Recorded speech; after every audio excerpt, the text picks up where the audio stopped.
तुळजा भवानी, भटकंती मराठ्यांच्या धारातीर्थांची या पराग लिमयेंनी लिहिलेल्या अत्यंत देखण्या अशा पुस्तकाचं औपचारिकरित्या विमोचन झालं असं जाहीर करतो.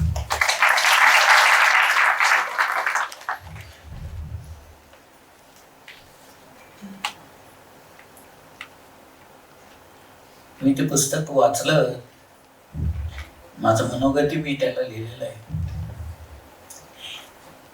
दुर्गभ्रमंती ही काही सामान्य गोष्ट नाही आहे.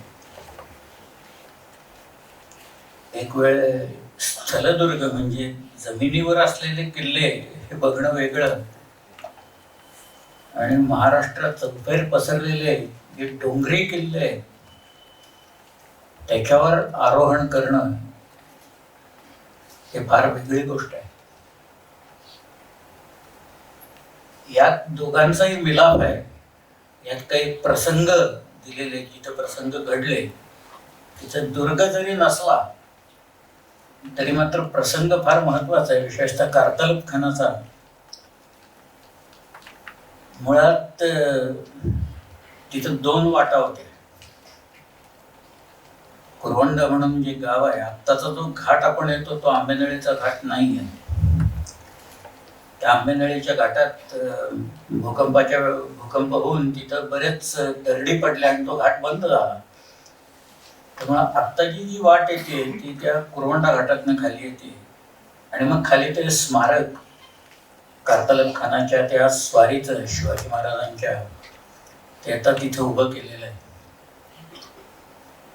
त्यात ती रायबागन या नावाची एक स्त्री आहे. हे रायबागन माहूरचे जे देशमुख आहेत त्या देशमुखांच्याकडची उदयगिरामाची ती बायको आहे. हे जे घराणं आहे, या घराण्याला काही किताब दिलेले होते. विशेषतः जहांगीराने काही किताब दिलेले होते, आणि जहांगीराच्या पासून ही देशमुखी ही त्यांच्याकडे चालत आलेली आहे. त्यांच्याकडचं दफ्तर हे लोकांनी पाणी गरम करण्यासाठी वापरलं, आणि ते दफ्तर गेलं, ते चुलाणात गेलं दफ्तर. ही आपली इतिहासाची आस्था आहे. ते आहे ते देखील जतन करता येत नाही, हे महाराष्ट्राचं सगळ्यात मोठं दुर्दैव आहे. मोडी वाचता येत नाही म्हणून त्याचा काय उपयोग आहे वगैरे असं म्हणून लोकांनी नष्ट करून टाकलं, रद्दीच्या भावाने विकून टाकलं.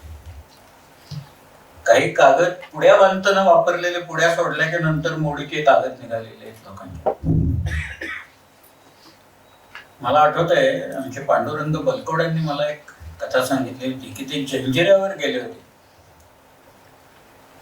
आणि त्यांना तिथं काही विहिरीत वर्णाचं पाहिल्याच्या नंतर त्यांना काही कागद दिसले म्हणून ते उतरले कसे बसे खाली, आणि खरंच कागद होते तिथं. ते कागद घेऊन येत होते ते परत काठावर, आणि त्या नावाड्यांच्या लक्षात आलं की हे कुठनं तरी कागद घेऊन येत आहेत, आणि ते बहुतेक किल्ल्यांच्या वर ते कागद आहेत. त्यांनी विचारलं कुठनं कागद नेत आहे.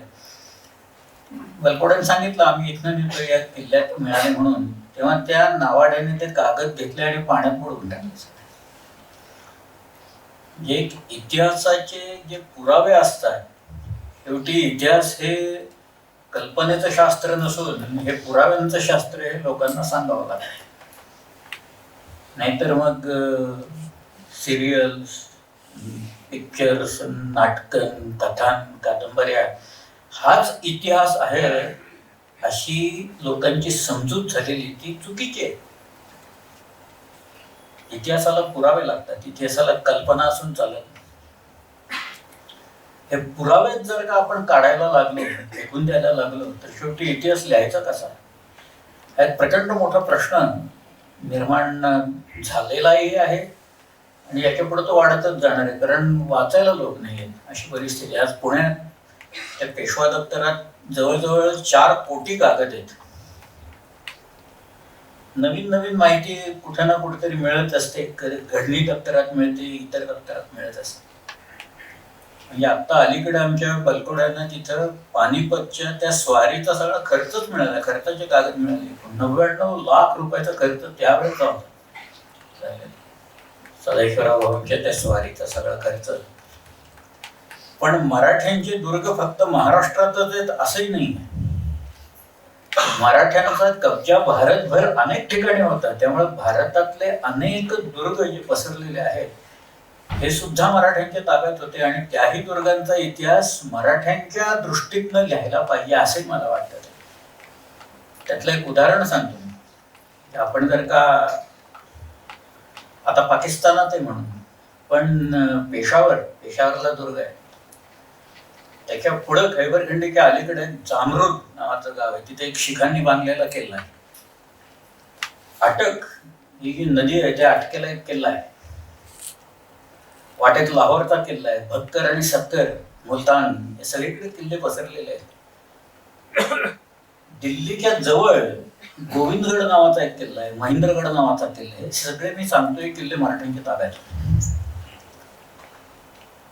तिथे एका टेकडीवर एका इंग्रजांनी किल्ला बांधला. त्या इंग्रजाचं पहिलं नाव जॉर्ज असं होतं, म्हणून त्या किल्ल्याला लोक जॉर्ज गड असं म्हणायला लागले. सध्या त्याला जहाजगड म्हणतात. आहे तिथे ते पडलेलं सगळं जहाजगड असं. पण हा मराठ्यांचा इतिहास फक्त महाराष्ट्रापुरता मर्यादित नाहीये, आणि असंख्य दुर्ग महाराष्ट्राबाहेरच आहेत.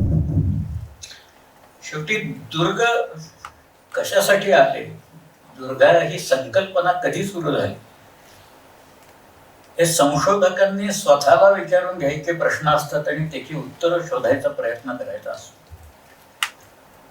मला पहिला प्रश्न असा पडला की पहिला दुर्ग जगातला कुठं उभारला गेला, फोर्टिफिकेशन झालं कसं, याच्यावर काही पुस्तकं आहेत का? तर अगदी आमच्याकडे एक जुनं म्हणजे सिडनी टॉयचं हिस्ट्री ऑफ फोर्टिफिकेशन म्हणून एक पुस्तक आहे. त्या सिडनी टॉयची कथा सांगून टाकतो. सिडनी टॉय भारत इतिहास संशोधक मंडळात पूर्वी आलेला होता, आणि तो तात्या खऱ्यांच्या समोर, तिथे आमचे घर खरे होते त्यांच्या समोर होता, आणि तो म्हणत होता मला राजगड बघायचा आहे म्हणून. ब्रिटिश माणूस आहे, पण तो म्हणत होता मला राजगड बघायचा. खऱ्यांनी बाबासाहेब पुरंदर यांना सांगितलं, बाबासाहेब तिथे ऐकत आहे की तुम्ही घेऊन जाल काय ना राजगडावर. तर बाबासाहेब म्हणाले मी घेऊन जाईन. आणि मग त्यांनी त्या टॉयला सांगितलं तुम्ही बसा इथे. त्या माणसाला एक पाय नव्हता. असं म्हणाले तर राजगडासारखा किल्ला आहे, या माणसाला त्या राजगडावर न्यायचं, याला पाय नाही, तिथे तसं काय न्यायचं आहे. पण त्या माणसाची चिकाटी आणि त्याची जिद्द विलक्षण होती. डोलीतनं तो आला, त्यांनी डोलीतनं किल्ला पाहिला. सिडनी टॉयच्या पुस्तकात जरी नसलं तरी मी जे काही वाचन बरंच केलं त्याच्यात मला असं वाटतंय की जेवढी संस्कृती जुनी तितके किल्ले, त्या संस्कृतीत झालेले किल्ले सगळ्यात जुने. मग आपण जर का टायग्रिस आणि युफ्रेटिस यातला जो दुआ पाहिला, किंवा इजिप्त मध्ये काही किल्ले पाहिले, विशेषतः मिडल ईस्ट मधले अनेक किल्ले, आणि आपल्याकडे सिंध संस्कृती जिथं झाली, या ज्या प्राचीन संस्कृती जिथं जिथं वाढल्या, अगदी अमेरिकेत, साऊथ अमेरिकेत विशेषतः आहे, तिथपर्यंत दुर्ग ही संकल्पना आहे. मला असं वाटतं की अरबस्तानात, वाळवंटात त्या अरब लोकांच्या विहिरी असतात, पाणी असतं, ते घोड्यांवरनं उंटांवरनं जात असल्या कारणानं त्यांना ते पाण्याची फार गरज असते, आणि ते त्या पाण्याला दुसऱ्या कोणाला येऊन देत नाहीत, गोळ्या असतात. ह्या पाणी राखण्याच्या साठी म्हणून फोर्टिफिकेशनला पहिल्यांदा सुरुवात झाली. तिथे ठिकाणं फोर्टिफाय केली. मग पाणी आहे म्हणून संरक्षक लोक आले, म्हणजे संरक्षणाच्या साठी त्यांच्या घराची व्यवस्था करावी लागली. मग त्याच्या भोवती बांधावं लागलं. अशी एक तख्त सुलेमान नावाची जागा आहे, तिथे एक स्थळ आहे. त्या तख्त सुलेमानला म्हणजे इराणकडनं आपण येत असताना वाटेत येत, तिथं दुर्ग आहे बांधलेला त्या तळ्याच्या भोवती, आणि तिथं गावच वसलंय. आता सगळं आतच गाव वसलंय. त्यामुळं सिडनी टॉयचं एक पुस्तक फोर्टिफाईड सिटीज ऑफ इंडिया म्हणून आहे, जे शहराभोवती बांधकामं आली. पहिल्यांदा पाण्याच्यासाठी म्हणून आली, त्याच्यानंतर मग लोक राहतात म्हणून संरक्षणाच्यासाठी आली, आणि त्याच्यानंतर अनेक लोक राहायला आले म्हणून भोवताली सगळीकडं ही बांधणी फोर्टिफिकेशनची झाली.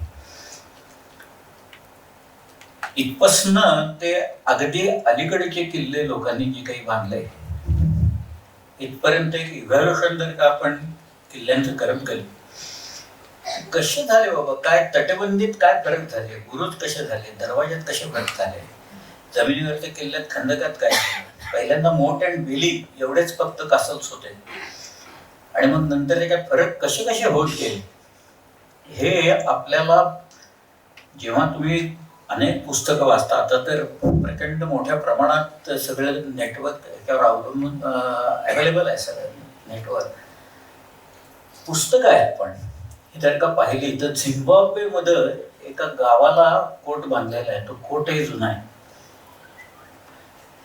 झिम्बाब्वेमध्ये किल्ले, आफ्रिकेत अनेक किल्ले. मला ज्या वेळेला हे मी एक पुस्तक 5-6 वर्षापूर्वी अमेरिकेत होतो, आणि मी येताना काय आणलं तर पुस्तकच आणली किल्ल्यांची. 3 पुस्तकं घेऊन आलो मी. त्यातल्या एका पुस्तकात एक नोंद मी वाचली. त्या माणसाने असं लिहिलं आहे का की फ्रान्स असा एक आपण एक देश घेतला. तर फ्रान्समध्ये काही आपल्यासारखे एवढे टॉवरिंग फोर्ट्स नाही होते. राजगड असले काही ठिकाणा विंगणा वगैरे प्रकार नाही. पण तिकडे जे आहेत ते फोर्टिफाईड पॅलेसेस आहेत. त्याला ते तिकडे शातो असं म्हणतात. किती असतील अशी कल्पना आहे. फ्रान्स एक छोटा देश आहे, पण फ्रान्स मधल्या कासल्सची संख्या किती असेल तर त्याने आकडा दिलाय. तो म्हणतो एकट्या फ्रान्समध्येच 20,000 कासल्स आहेत. तर फ्रान्समध्ये आहेत. म्हणजे मी फ्रान्समधले काही पाहिले, काही इस्टेटिंगवर जाऊन राहिलो. त्याच्यानंतर फ्रान्सच्या वरती जर का आलो तर बेल्जियम मध्ये किल्ले आहेत, हॉलंडमध्ये आहेत, जर्मनीमध्ये आहेत, किंवा ईस्ट युरोपियन ब्लॉक जर का आपण घेतला, चेक आणखी सगळ्यात युगोस्लाव्हियापासून बेलग्रेडपासून सगळीकडे, इथं सगळीकडं दुर्ग आहे. त्यामुळे दुर्ग ही संकल्पना जुनी आहे. फक्त जातकुळीत फरक असतो. तो कसा असतो ते सांगतोय. हे जदुनाथ सरकारांचं पुस्तक आहे. आपल्याकडच्या या ज्या काही लढाया झाल्या, लढायांच्यावर त्यांचं पुस्तक आहे. त्यातल्या पहिला जो चॅप्टर आहे, ते चॅप्टरचं शीर्षकच फार कॅची आहे. त्याने असं लिहिलं आहे, जॉग्राफी डिक्टेट्स स्ट्रॅटेजी असं लिहिलेलं आहे. ते जॉग्राफी ही नुसती स्ट्रॅटेजी डिक्टेट करत नाही, जॉग्राफी डिक्टेट्स हिस्ट्री असा भाग आहे. ही जी संकल्पना भूगोलाची आहे याचं कारण मी शोधलं, आणि ते आपल्याकडं एका पुस्तकात सापडलं. एक ॲबे बार्थेलेमो कॅरे या नावाचा एक फ्रेंच प्रवासी आपल्याकडे 1672 मध्ये आला. शिवाजी महाराजांच्या वेळेला आला. तो जो प्रवास करत आला त्याने सगळा प्रवास व्यवस्थित लिहिलेला आहे. नंतर तो चौलला उतरला, आणि चौल पासून त्याला राजापूरला जायचं होतं. राजापूर नंतर तो गोव्याला जाणार होता. गोव्यावरून तो विजापूरला जाणार. चौलला तिथं आल्यावर त्याला परवाना पाहिजे होता. त्याने कारताज असं म्हटलंय, म्हणजे पैसे द्यायचे, परवाना घ्यायचा. आता खुशकीच्या मार्गाने त्याला प्रवास करायचा होता. त्यानं असं कुठं लिहिलेलं मी वाचलं नाही ना, की तो तिथला शिवाजी महाराजांचा माणूस म्हणाल जरा टेबलाच्या खालनं थोडे द्या, म्हणजे लवकर देतो परवा. असं काही लिहिलं. उलट त्याने असं लिहिलंय की शिवाजी राजांचा तिथला जो माणूस होता तो चुणचुणीत होता, डोळे पाणीदार होते, उंचीनं तो इतर लोकांच्या पेक्षा जरा उंच होता, आणि शिवाजी महाराजांच्या बद्दल माहिती देण्यासाठी तो अतिशय तत्पर होता. तर यांनी त्याला विचारलं की बाबा राजांना विजय का मिळतो. तर महाराजांच्या माणसाने माहिती पुरवली की शिवाजी महाराज हेर खात्यावर प्रचंड पैसे खर्च करतात आणि त्यांचे हेर सगळीकडे हिंडत असतात, ते बातम्या आणून देतात आणि त्याच्यावर शिवाजी महाराज आपल्या योजना ठरवतात आणि म्हणून त्यांना विजय मिळतो. एवढं नाही, त्यांनी पुढे असं सांगितलं की शिवाजी राजांनी विशेषतः या भूमीच्या भूगोलाचा अभ्यास केलेला आहे.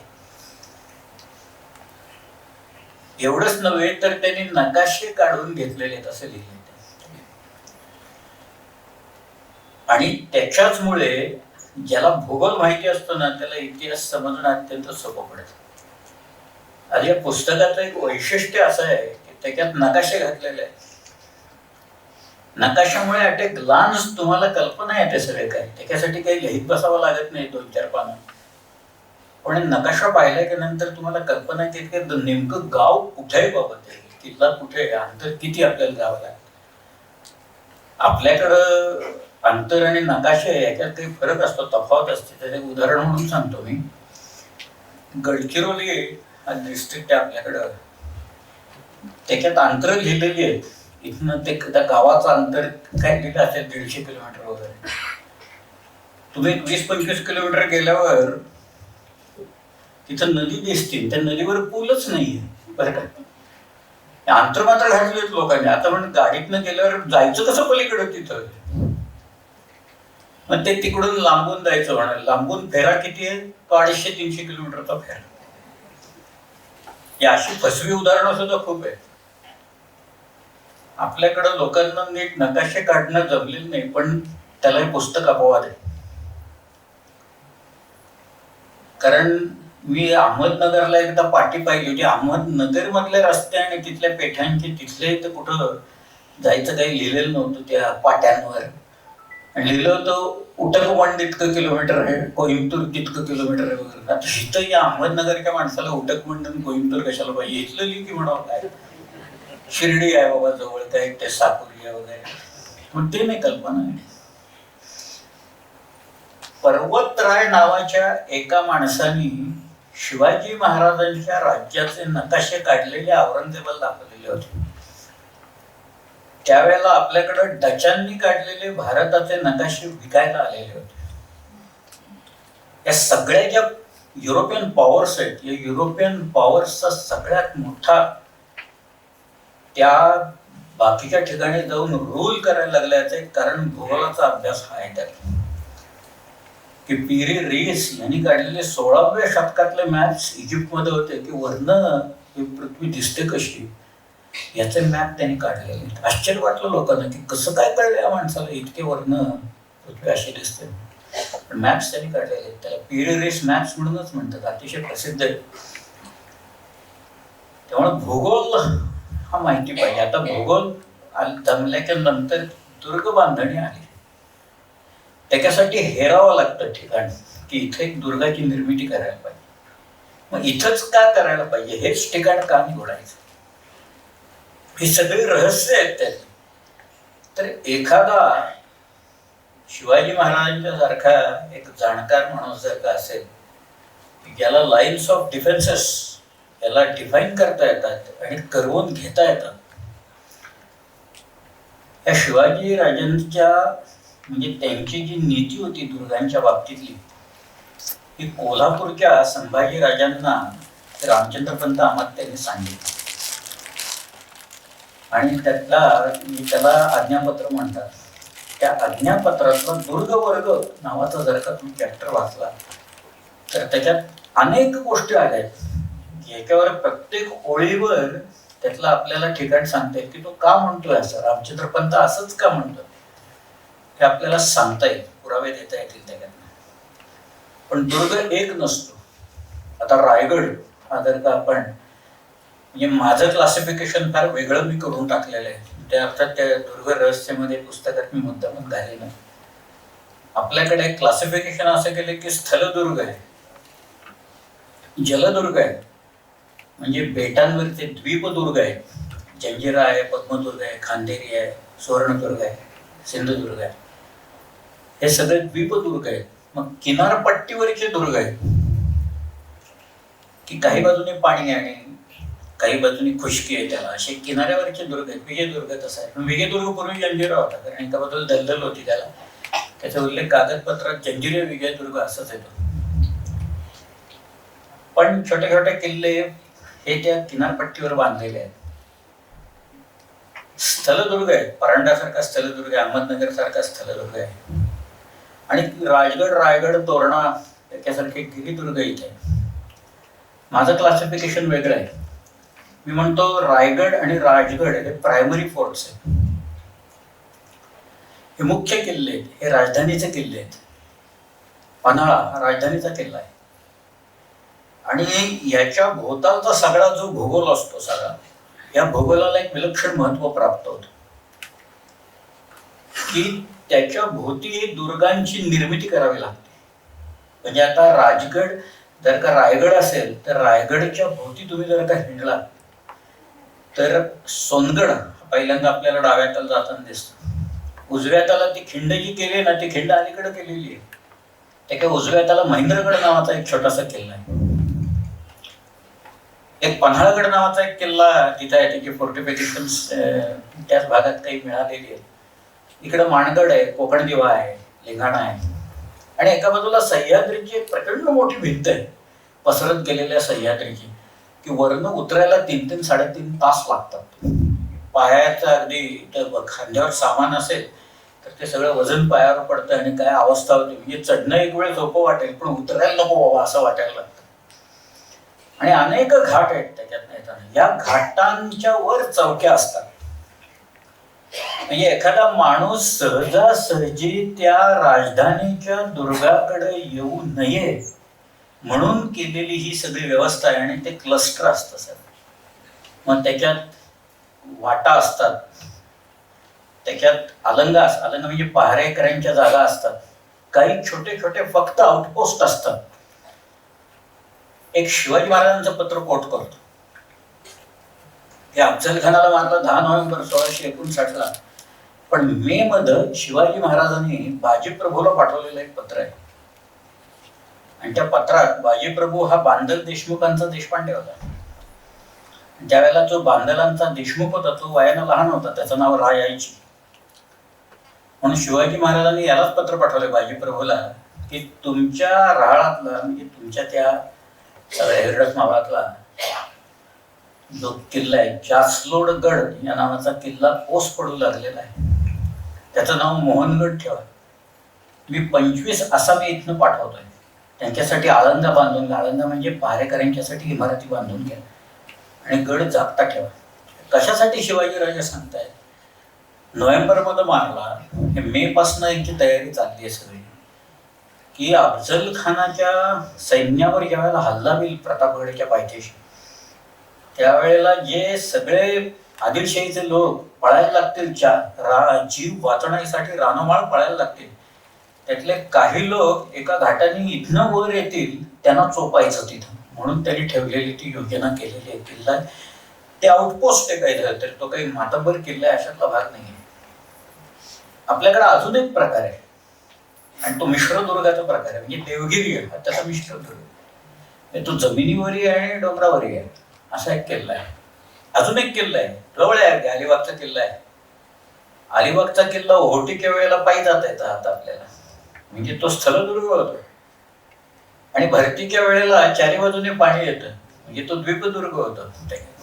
ही सुद्धा गंमतच आहे. आणि इथं कधीपासून दुर्ग ही संकल्पना आहे, तर इथं सातवाहनांच्या पासून इथं सातवाहन होते. सातवाहनांच्या नंतर आपल्याकडं अजून एक 2-3 घराणी जी आली, राज्यकर्ते झाले, आणि त्यातल्या एका घराण्याकडे फार दुर्लक्ष झालं, ते म्हणजे कलचुऱ्यांचं घराणं आहे. की कलचुऱ्यांचा अंमल तुम्ही जर का काढला तर शतकानुशतकाच्या बाबतीत मोजायचं झालं तर कलचुऱ्यांचा अंमल सगळ्यात जास्त आहे.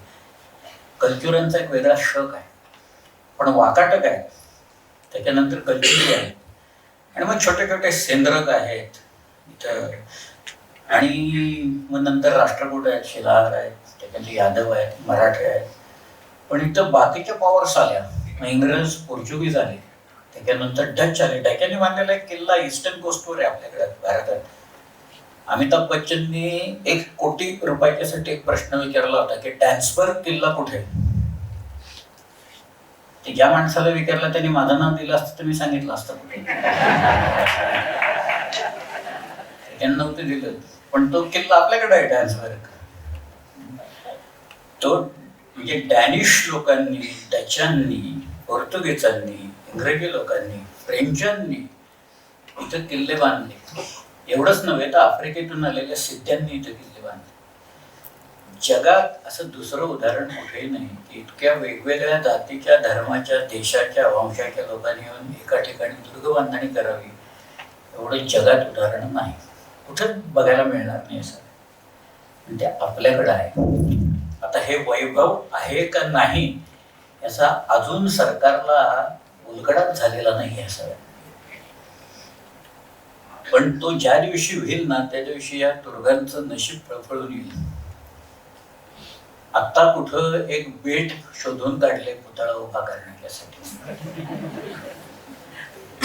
तो कधी राहणार आणि काय होणार, त्यापेक्षा 2 किल्ले बांधून टाकले, जाहिराती केल्या. माझा स्वतःचा अनुभव तुम्हाला सांगतो. मी सिंहगड हा पुण्याच्या जवळ असून मी सगळ्यात जास्ती वाऱ्या रायगडच्या केलेल्या आहेत.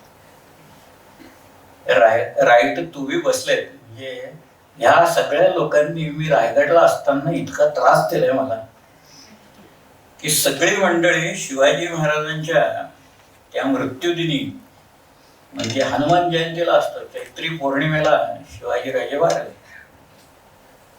त्या दिवशी सगळे गडावर येतात लोक. आम्ही आदल्या दिवशी जाऊन थांबायचो. ही मंडळी मुंबईहून रात्री कधीतरी यायची किंवा पहाटे यायची आणि मला झोपेत न उठवायचे. आधी दिवसभर किल्ला दाखवून मी झोपलेलो असायचो आणि उठून कुठनं जायचं तर ते देवळापर्यंत जायचं आणि तिथं जाऊन घोषणाचं काव्य म्हणा आता म्हणून सांगायचं. पण ती सुद्धा एक गंमत असते त्या. पण ह्या ज्या दुर्गाच्या बाबतीतल्या कथा आहेत रायगड, की मी एकदा रायगडवर दाखवत होतो काही लोकांना आणि फॉरेनर्स एक कपल आलं, तरुण होतं, बहुधा लग्न झालेलं नसावं. आता गुन्हा आहे बरं का तो सध्या आपल्याकडं, अलीकडे त्या कागदपत्रात आलेला आहे. पण ते आले आणि ते आमचे तिथले लोक होते, त्यांना ते कोणा इंग्लिश काही येत नव्हतं. ते म्हणाले आले तर रायगड बघायचं आहे त्यांना. मी त्या लोकांना विचारलं की तुम्हाला रायगडच बघावं असं का वाटतं. ते म्हणाले आम्ही मुंबईला होतो, आम्ही गोव्याला चाललोय आणि मुंबईला मी बुक ऑफ बॉम्बे वाचलं जेम्स डग्लसचं आणि ते पुस्तक वाचल्याच्या नंतर आम्हाला वाटलं की बाबा तुम्ही रायगड बघावा. कुठे गेला तर तो महाडच्या जवळ आहे, गोव्याच्या वाटेवरच आहे. त्यामुळे आम्ही दोघं डिटूर करून इथं आलेलो आणि उद्या आम्ही परत त्या आमच्या लोकांना गोव्यात भेटणार आहोत. म्हटलं चला दाखवतो किल्ला म्हणून त्यांना मी सगळा रायगड दाखवला. ते जाताना एवढंच म्हणाले आमच्या सगळ्या लोकांनी काय मिस केलंय हे आम्ही गेल्यावर सांगतो. आता त्यांना म्हणाले जर का आज डॉलर्स कमवायचे असतील आपल्या लोकांना तर रायगडासारखं उदाहरण नाही घेत. खरं रायगड हा किल्लाच असा आहे गमतीदार. त्या शिवाजीराजांची दृष्टी आहे. शिवाजीराजांनी राजधानीसाठी निवडल्या. शिवाजीराजे 10 वर्ष तिथे राहिले. शिवाजीराजांचा राज्याभिषेक तिथं झाला. शिवाजी महाराजांचा मृत्यू रायगडावर झाला. त्यांचा जन्म एका किल्ल्यावरचा आहे, त्यांचं आयुष्य किल्ल्यांवर गेलं असतं आणि त्यांचा मृत्यू देखील किल्ल्यावर शिवाजी महाराजांच्या झाला. या 50 वर्षाच्या आणि त्यातल्या 30 ते 35 वर्षाच्या कारकिर्दीत शिवाजी महाराजांच्या ताब्यात साल्हेर पासून जिंजीपर्यंतचे किल्ले आहेत. बारीक सारीक गोष्टी असतात. म्हणजे तो जो दुर्ग बांधणारा माणूस आहे ना त्याच्या लक्षात येतात. एकच शिखर असतं ते शेजारी दुसरं जर का असेल ना तर ते फोर्टिफाय करावं लागतं. म्हणून आपल्याकडे अशा किल्ल्यांच्या जोड्या तयार झाल्या. अंकाई आणि टांकाई अशी एक जोडी. साल्हेरला तुम्ही केलं की सालोट्याला करावंच पाहिजे, नाही तर सालोट्याला तुम्ही जर का केलं नाही तर मग तिथनं लोक मारा करतील. मग त्याच्या शेजारी डोंगर असेल तर तो करावा लागतो. म्हणून हातगडापासनं अचला हिवंतापासनं ते फार चांदवड पर्यंत ओळीनं सगळे किल्ले फॉर्टिफाय, म्हणजे तिथे शिखर ते सगळे फॉर्टिफाय केलेले आहेत. तुम्ही चांदवडकडे नाशकावून जाताना मध्ये उतर का उभं राहिलात तर तुम्हाला अशी किल्ल्यांची ओळ दिसते सगळीकडं. तिथनं अर्थात आच्याला आईबंध दिसत नाही, पण वणी दिसतो, रावळा जावळा आहे, कणेर आहे, धोडप आहे, कांचन आहे, कोळदेर आहे, राजधेर आहे, चांदवडचा किल्ला आहे, अंकाई आहे, टंकाई आहे, पुढे तत्तम नावाचा किल्ला आहे, वेताळगड आहे. ही सगळी जी ओळ आहे ती ओळ फोर्टिफाय केलेली ओळ आहे की ती ओलांडून येणंच कठीण आहे, तुमच्या मुलखातच येणं कठीण आहे. अशीच योजना केलेली आहे सगळ्या. त्याच्यात काही काही गोष्टी असतात. काही किल्ले चढायला सोपे असतात, काही किल्ले अवघड असतात. सोपे असतात ते अवघड करावे लागतात. आता रायगडवर येताना आता ते रोपवे झालंय, आपण 2-4 मिनिटात जातो वरती. वर म्हणजे किल्ल्यावर जातो. मला आठवतंय या पूर्वी कार्यक्रमाला मुख्यमंत्री किंवा असे कोणी आले ना की ते हेलिकॉप्टर मधनं यायचे, रोपवे नव्हता त्या. मग ते गार्ड ऑफ ऑनर वगैरे ते पोलीस असतात, ते पोलीस तिकडे येतं स्क्वॉड त्यांचं. आणि आदल्या दिवशी आमच्याबरोबर ते पोलीस चढायचे. आणि रायफली हातात त्यांच्या बॅगा, एका हातात रायफल वगैरे घेऊन, आणि असे चढायला सुरुवात केली की ते खूप लढाबुरुज आहे. 100 पायऱ्या गेल्यावर तिथे ते पोलीस शिवाजी महाराजांना शिव्या घालत बसले, कुठं बांधून ठेवलाय कसला किल्ला बांधला, पहिल्यांदा टोपी काढा, मग शर्ट काढा, असं करत शेवटी ते चट्ट्या पट्ट्या की अंडरपॅन्टवर रेल्वे चढायचे. पण तो किल्ला हा मुळातच तसा केलेला असतो. त्याला वरती ज्या काही पायऱ्या बांधल्या, दरवाजे बांधलेत, हे सगळे जे स्ट्रक्चर असतात ना, हे सगळं स्ट्रक्चर अभ्यासण्यासारखं असतं. रायगडचा जो महादरवाजा आहे त्याच्या खाली दरवाजे आहेत परत, तर ते वापरात नाहीये. परंतु महादरवाजा जर का पाहिला ना तर तिथं तुम्हाला इतकं सुंदर आर्किटेक्चर बघायला मिळेल की त्याचा उल्लेख आज्ञापत्रात आहे की दरवाजा कसा पाहिजे, तर त्याच्या पुढं एक भिंत बांधायला पाहिजे किंवा बुरुज आला पाहिजे. आणि दरवाजा हा सहजासहजी बाहेरून दिसता कामा नये, दरवाजा आतल्या बाजूला पाहिजे. त्याचं कारण असं आहे की तिथे तोफांचे गोळे येऊन आदळू शकतात. तोफा आल्याच्यापासनं किल्ल्यांच्या आर्किटेक्चरमध्ये फरक पडला. म्हणजे शत्रूकडे जे शस्त्र असतं ना, त्या शस्त्रावर तुमच्याकडच्या किल्ल्यांची बांधणी अवलंबून असते. तुम्ही कंधारचा किल्ला बघा. कंधारचा किल्ला तो किल्ला आहे, तो किल्ला आपण आहे ना ते बुरुजांची उंची काही ठिकाणी असते, काही ठिकाणी कमीच आहे, आपल्यापेक्षा खाली, आपण वरती असतो. त्याचं कारणच असं आहे की त्या तोफा ज्या असतात ना, त्यांनी त्या जर का डागल्या तर तो गोळा वरनं निघून जातो. गोळा लागतच नाही किल्ल्याला, कुठं तटबंदीत लागत नाही, बुरगाला लागत नाही कुठं, कारण ती ग्लेसी केलेली असते. त्याला कव्हर्ड वे म्हणतात, त्याला ग्लेसी म्हणतात, किंवा आपल्याकडे त्याला रेवणी म्हणतात. रेवणीच्या पलीकडे थोडासा भाग येतो. हे सगळे त्या किल्ल्याचे ती परिभाषा आहे. परिभाषा शिकायला पाहिजे पहिल्यांदा. ती परिभाषा शिकली की मग किल्ला बघायला मजा आहे. पण ग्लेसीज असतात, त्याच्यातनं तो गोळा मारला की तो किल्ल्याच्या पलीकडे येतो. हे स्थलदुर्गालाच लागू आहे अशातला भाग नाही. पण तुम्हाला गंमत म्हणून सांग, सातारचा किल्ला आहे. सातारच्या किल्ल्यावर एका बाजूला औरंगजेबाच्या शहाजाचा तळ तर दुसऱ्या बाजूला औरंगजेबाचा तळ. औरंगजेब वयाने थकलेला होता. मुलं चांगली तयार होती, काही करून किल्ला घ्यायचा आहे वगैरे म्हणून लोकांनी औरंगजेबाच्या त्या मुलांनी तोफा आणल्या आणि त्या डागल्या. तो गोळा किल्ल्याच्या वरनं गेला आणि औरंगजेबाच्या फौजेत पडला कोणतरी. त्यामुळे औरंगजेब भयंकर भडकला तिथे. पण अशी गंमत होऊ शकते, त्याची ट्रॅजेक्टरी ठरवावी लागते, त्याच्यात बारूद किती घालायचा ठरवावं लागतं, गोळा कुठला वापरायचा, डिस्ट्रक्टर गोळा वापरायचा का ते ठरवावं लागतं. त्याच्यासाठी ते गोलंदाज असतात. गोलंदाज हा फारसी शब्द आहे, त्यामुळे ते गोलंदाज युरोपियन गोलंदाज होते, बरेचसे तयार असायचे आणि त्यांना ते प्रमाण माहीत असायचं. युरोपियन लोकांना दारूचं प्रमाण व्यवस्थित माहिती आहे सगळ्या, त्यामुळे तिथे ती किती टाकायची वगैरे. मी तोफेबद्दल बोलतोय, किती गोळे कसे पाहिजे.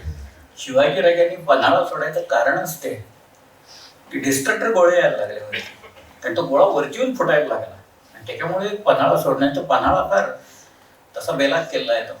आता जाता येतं, रस्ताच आहे आता केलेला त्याच्यातनं, पण तिथं बंड झाली. इंग्रजांना ती आवरेनाच बंड, म्हणून इंग्रजांनी दरवाजाच पाडून टाकला, नकोच म्हणायचं. चार दरवाजा नावाचा जो दरवाजा आहे, तो दरवाजा पलीकडा एक दरवाजा आहे तसं, पण इंग्रजांनी सगळं पाडापाड खूप केली तिथे. कारण लोक आपल्या किल्ल्यात जाऊन बसले तर किल्ला लढून घ्यावा लागतो इंग्रजांना, त्यामुळे त्यांनी ते किल्ल्यांच्या वाटाच नष्ट करून टाकल्या, किल्ले पाडून टाकले की नको व्हावा. पण किल्ल्याची जी बांधणी असते, तटबंदी कुठं बांधायची, बुरुज कुठं बांधायचे, दरवाजे कुठं बांधायचे, कोठारं कुठं बांधली पाहिजेत, राजमंदिर कुठं पाहिजे, हे सगळं त्या जो दुर्ग बांधणारा म्हणजे तो राजा असतो, तसा शिवाजी महाराज होते आपल्या, की त्यांना तिची पूर्णपणे कल्पना होती. आणि याच्यासाठी म्हणूनच रायगडला आपण ज्या वेळेला पायऱ्या चढून जातो ते दमायला होतं बघा. शेवटच्या त्या महादरवाज्याच्या पायऱ्या आहेत त्या उभ्या आहेत सगळ्या, तिथं जायच तोवर धापा टाकायला लागतो माणूस, मग तो बसतो तिथं, मग वारं येतं चांगलं तिथं. पण तिथं गेल्याच्या नंतर लोकांनी असं लिहिलं इंग्रजांनी की शिवाजीने तटबंदी बांधली आहे तिथे,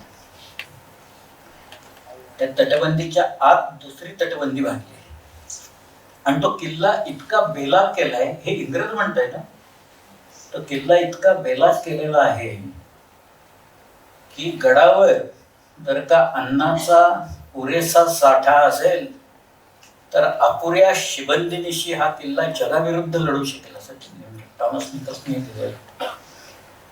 एवढंच नाही, शिवाजीराजे जिंजीला गेले. त्यांनी जिंजी कशी घेतली हे सुद्धा फार गमतीदार आहे. म्हणजे हेर खातं किती तगडा असतं, मगाशी मी ते हेराचं उदाहरण दिलं, पण महाराजांना रायगडावर बसून काय काय गोष्टी कळत होत्या. विजापूरला 2 पक्ष निर्माण झाले. एक होता तुर्की मुसलमानांचा गट, त्याचा मुख्य होता अब्दुल करीम बहदूल खान, आणि दुसरा होता दक्षिणी मुसलमानांचा पक्ष, त्याचा मुख्य होता खवास खान, हा सिद्धी होता, त्याचा पुढे खून झाला खवास खान. त्या खवास खानाचा भाऊ, त्याचं नाव मोहम्मद नासिर खान, हा जिंजीवर किल्लेदार होता. आणि या बहलूल खानाने शेर खान नावाचा त्याचा एक माणूस किल्ला घ्यायला पाठवला होता. हे सगळं शिवाजी महाराजांना रायगडावर बसून कळलेलं. त्यांनी व्यंकोजीराजांना पत्र एक पाठवलंय, त्या पत्राचे सगळे उल्लेख आहेत. त्याच्यात पहिल्यांदा त्याने असं लिहिलंय की नासिर खानाला पहिल्यांदा ब्राईब करा तुम्ही, काय 10,000 रुपये द्या, त्याला काय द्यायचे ते, त्याला म्हणायचं किल्ला घेऊन टाक पहिल्यांदा, आणि त्यांनी किल्ला दिला की त्याला बोलवून मारून टाका, त्याला किल्ला आला आपल्याकडे. हा हे काही जमलं नाही तर शेरखान येतोय, आणि त्या शेरखानाला मदत करा. शेरखानाला मदत करून जिंजीचा किल्ला ताब्यात घ्या, आणि मग शेरखानाला कमजोर असेल तर कोण त्याला मारून टाका, आणि मग त्याच्या फौजेवर आपली जमेत घाला, म्हणजे चलती आपल्या ताब्यात आली आहे सिव्हिल. हे त्यांचं शिवाजी महाराजांचं राजकारण बरं का. हे ते व्यंकोजी राजांच्या डोक्यावरनं गेलं सगळं. शेवटी शिवाजी महाराजच गेले बरं का, तिथे जिंजीलाच गेले स्वतः. आणि त्याने मोहम्मद नासिर खानाला फक्त दमदाटी केली, तुला एवढे पैसे येतो, तू निघून, मी जिंजी घेणार आहे, तू जर का लढलास आणि तू माझ्या ताब्यात आलास तर कुटुंब कबीला मी मारून टाकेल, असं म्हटल्यावर तो खाली आला, पैसे घेतले आणि निघून गेला तो किल्ला घेऊन. आणि तो पुढे शिवाजी महाराजांचा एजंट झाला. मी दक्षिणेतल्या अनेक किल्लेदारांना सांगायला लागला, शिवाजी चांगला माणूस आहे, पैसे घ्या आणि किल्ले देऊन टाका. पण शिवाजी राजाने जिंजीचा किल्ला घेतला. जिंजीच्या किल्ल्यात 3 टेकड्या आहेत, एक चंद्रगिरी म्हणून आहे, कृष्णगिरी म्हणून आहे, राजगिरी म्हणून. आणि त्याला सगळ्याला प्रचंड मोठं फॉर्टिफिकेशन आहे, मध्ये खंदक आहे, त्याला बाजूला खंदक आहे. तर एक हिस्टॉरिकल मिसलॅनी नावाचं एक भारत इतिहास संशोधक मंडळात एक छोटंसं पुस्तक आहे, काय असेल एक 24 पानाचं. तर त्याच्यात शिवाजी राजे दक्षिणेत गेलेले असताना दक्षिणेत त्यांनी काय काय केलं ह्याच्याबद्दलचा अकाउंट दिलेला आहे. त्यात त्या माणसाने लिहिलंय की शिवाजींना जिंजीचा किल्ला घेतलाय, त्यातला काही भाग पाडून टाकलाय आणि त्यांनी नवीन भाग तो बांधायला काढलेला आहे, आणि बुरुज आणि तटबंदी अशा विवक्षित ठिकाणी बांधलेली आहे की हे सगळं बांधकाम हे कोणी भारतीयानं केलेलं नसून युरोपियन्स लोकांनी केल्यासारखं वाटते असं लिहून ठेवलं. की फोर्टिफाय करणे, तो किल्ला जो आहे तो इम्प्रिग्नेबल करणे, शेवटी संरक्षणासाठी तो आहे, त्यामुळे तो इम्प्रिग्नेबल करावा लागतो. मी युरोपमधले अनेक किल्ले पाहिले,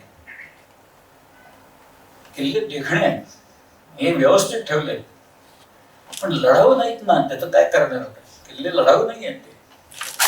तिथे गेल्यावर खूप समाधान मिळतं, कारण त्यांनी वस्तू ठेवल्यात, कागदपत्र ठेवली आहेत, एवढी एवढी मोठी कुलपसवर ठेवली होती की हातभर लांब किल्लीसवर ठेवली त्यांनी लोकांनी म्युझियममध्ये. पण ते किल्ले लढाऊ नाही आहेत, आमचे किल्ले लढाऊ आहेत. आता राजगडसारखा किल्ला काय, तोरणा काय, तोरणा काही सामान्य किल्ला नाही आहे. ते किल्ले वरती जाईस तोवरच सगळे लोकांची ताकद निघून जाते.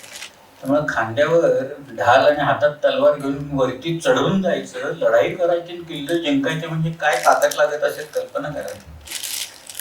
पण हे आपले लोक करत होते, किल्ले आणत होते. आणि शिवाजीराजांनी ही शृंखला निर्माण केली, बखरीतली असली तरी सुद्धा काही वाक्य फार सुंदर आहेत त्यांची. त्या वाक्यात आत्मविश्वास दडलाय, पण विशेषतः किल्ल्यांच्या बाबतीत असलेली शिवाजी महाराजांची दृष्टी ही त्या उद्गारातनं दिसते. शिवाजीराजे असं म्हणाले की आज हजरतीस 360 दुर्ग आहेत, आज आमच्याकडे 350 किल्ले आहेत. एक ना एक दिवस खासा आलमगीर दख्खनीत उतरेल, एक दिवस औरंगजेब दख्खन येतील. माझा एक एक दुर्ग त्या आलमगिराविरुद्ध मी एक एक वरुष लढवीन, एक एक किल्ला मी एक एक वर्ष लढवीन. त्या आलमगिरास अवघी दख्खन काबीज करावयास 350 वर्षांचं आयुष्य लागेल. औरंगजेब आला, त्याच्या आधी दोनदा इथं होता तो, तेव्हा दख्खन काय प्रकारे औरंगजेबाला माहिती होती. 5 लाखाची सेना घेऊन औरंगजेब उतरला. वाटेत येताना सगळी मंदिरं पाडून टाकली त्यांनी. त्याच्या सैन्यातल्या हत्तींची संख्या 3500 होती. हा सगळा दळभार घेऊन औरंगजेब इथं आला. आदिलशाही घेतली त्यांनी, कुतुबशाही घेतली, संभाजीराजांना पकडून मारलं, रायगड घेतला त्यांनी, शिवाजी महाराजांचं तख्त होतं त्यांनीच नाही.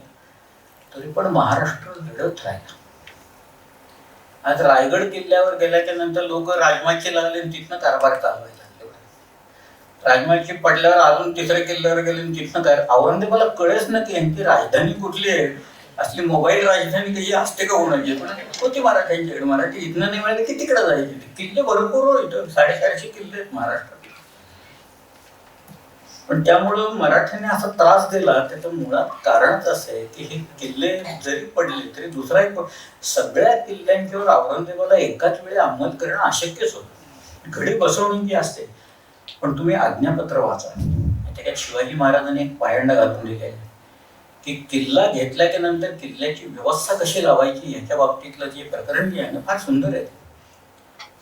त्यात ते असं म्हणतात की हवालदार नेमायला पाहिजे, म्हणजे किल्लेदार. त्याच्या हाताखाली सगळे सबनीस नेमायला पाहिजे. कारखाने असतात किल्ल्या, कारखाने म्हणजे वेअरहाऊसेस अमुक तमुक असतात, त्याचे सगळे हिशोब ठेवायला लागतात. त्याच्यासाठी कारखानीस लागतो, तो कारखानीस ठेवायला पाहिजे. सरनोबत पाहिजे, आश्रम असतात लढाऊ, त्यांच्यासाठी सरनोबत लागतात, तट सरनोबत वेगळे असतात. याच्यातला कुठलाही माणूस कैफी ठेवू नये. कैफ करणारा माणूस, नशेबाज माणूस किल्ल्यावर ठेवायचा नाही. पुढे त्यांनी असं सांगितलंय की किल्लेदार फितूर आहे असा नुसतं संशय जरी आला तरी त्याला कुटुंब कबिल्यासकट पकडून आणायचं, आणि त्याचा गुन्हा शापित झाला तर त्याचं मुंडकं मारायचं आणि ते गडोगडी फिरवायचं. शिवाजी महाराज जिवंत असताना कुणीही किल्ले दिले नाही, कुठेही कोणी फितूर झालं नाही. पण इतकी एक किल्ल्याच्या बाबतीत शिवाजी महाराजांची दृष्टी असते. वडिलांना पकडलेलं आहे शहाजीराजांना, त्यांना सोडण्याच्यासाठी म्हणून आदिलशाहीनं 3 किल्ले मागितले होते. एक कंदर्पी मागितला, एक बंगळूरचा किल्ला मागितला, आणि तिसरा त्यांनी कोंडाणा मागितला, सिंहगड मागितला. 2 किल्ले शिवाजी महाराजांच्या थोरल्या भावाने दिले, संभाजीराजांनी देऊन टाकले.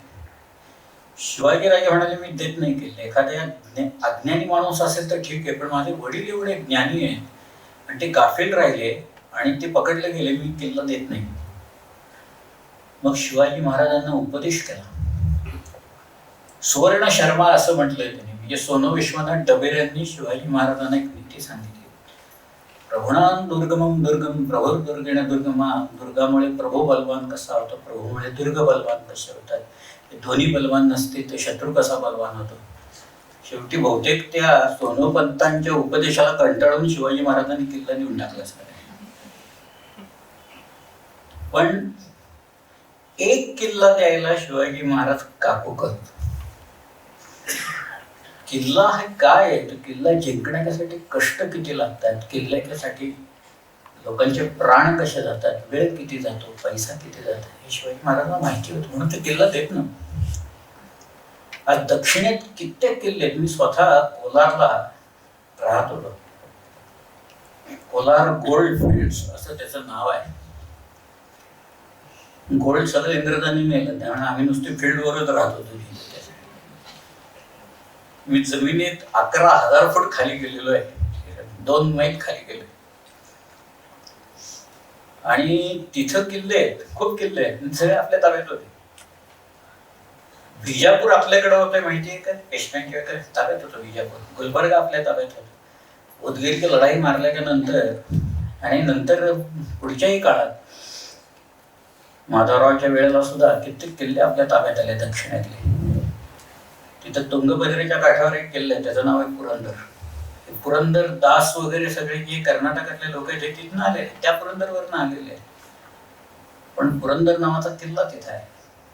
महाराष्ट्रात तर रायगड नावाचे 2 किल्ले आहेत. एक रायगडचा किल्ला आहे राजधानीचा, आणि एक किल्ला या त्र्यंबकच्या जवळ एक रायगड नावाचा छोटा किल्ला आहे. एक गडागडा नावाचा एक किल्ला आहे तिथं. किल्ल्यांची नावं फार गमतीदार असतात. भैरवगड नावाचे 5-6 किल्ले आहेत. नेमका कुठला भैरवगड ते बघावं लागतं.